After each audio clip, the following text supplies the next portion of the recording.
കേരളത്തിലെ ലക്ഷക്കണക്കിന് ഉദ്യോഗാർത്ഥികളെ വഞ്ചിച്ചുകൊണ്ട് പിണറായി സർക്കാർ നടത്തുന്ന വലിയൊരു നുണപ്രചാരണത്തെക്കുറിച്ചാണ് ഇന്ന് നമ്മൾ സംസാരിക്കുന്നത്.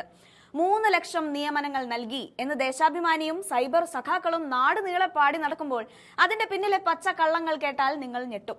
1ാം റാങ്ക് കിട്ടിയിട്ടും ജോലി കിട്ടാതെ കണ്ണീരോടെ നിൽക്കുന്ന ഉദ്യോഗാർത്ഥികൾ നമ്മുടെ നാട്ടിലുണ്ട്. 9.5 വർഷം കൊണ്ട് കേരളത്തിലെ തൊഴിൽ മേഖലയെ എങ്ങോട്ടാണ് ഇവർ കൊണ്ടുപോകുന്നത് എന്ന് നമ്മൾ ചിന്തിക്കണം.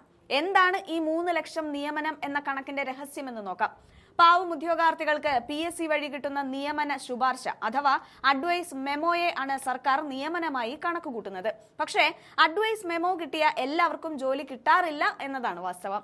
2017 KSRTC ഡ്രൈവർ കണ്ടക്ടർ ലിസ്റ്റിൽ വന്ന് അഡ്വൈസ് മെമ്മോ കിട്ടിയ 3000 പേർക്ക് 2026 ആയിട്ടും നിയമനം കൊടുക്കാതെ ആ ലിസ്റ്റ് തന്നെ സർക്കാർ റദ്ദാക്കി കളഞ്ഞു. ഇതൊരു ഉദാഹരണം മാത്രം. ഒരാൾക്ക് തന്നെ പല തസ്തികകളിലായി 5ഉം 6ഉം അഡ്വൈസ് മെമ്മോ കിട്ടാറുണ്ട്. ഇതെല്ലാം കൂട്ടി നിയമനമായി കണക്കാക്കി ജനങ്ങളെ പറ്റിക്കുകയാണ് പിണറായി വിജയൻ. സത്യത്തിൽ കേരള ചരിത്രത്തിൽ ഏറ്റവും കുറച്ച് നിയമനങ്ങൾ നടന്ന കാലഘട്ടമാണ് ഇത്. ഈ നുണപ്രചാരണങ്ങൾക്കിടയിൽ ഏറ്റവും ഹൃദയഭേദകമായ കാഴ്ച മലപ്പുറംകാരി റഷീദയുടേതാണ്. ബിരുദത്തിനും PGക്കുമൊക്കെ 1ാം റാങ്ക് വാങ്ങിയ പെൺകുട്ടി. അസിസ്റ്റന്റ് പ്രൊഫസർ റാങ്ക് പട്ടികയിലും അവൾക്കായിരുന്നു 1ാം റാങ്ക്. എന്നാൽ ആ ലിസ്റ്റിൽ നിന്ന് ഒരാൾക്ക് പോലും നിയമനം നൽകാതെ ആ പട്ടികയുടെ കാലാവധി തീർത്ത് സർക്കാർ അത് റദ്ദാക്കി.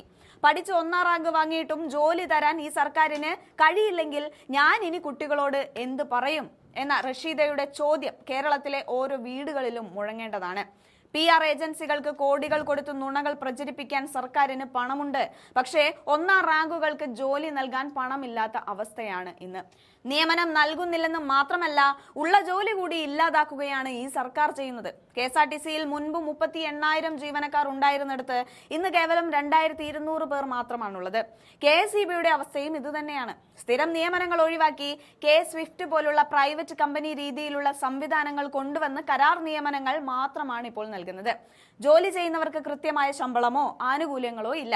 AIDYO പോലുള്ള സംഘടനകൾ ചോദിക്കുന്നത് ഒന്നേയുള്ളൂ: ധൈര്യമുണ്ടെങ്കിൽ സർക്കാർ ഓരോരുത്തരുടെയും സ്പാർക്ക് ID കാണിക്കണം.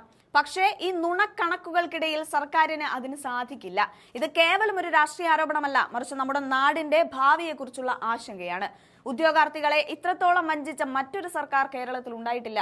നിയമനത്തിന്റെ പേരിൽ ഇവർ നടത്തുന്ന ഈ തട്ടിപ്പ് ഓരോരുത്തരും അറിയണം.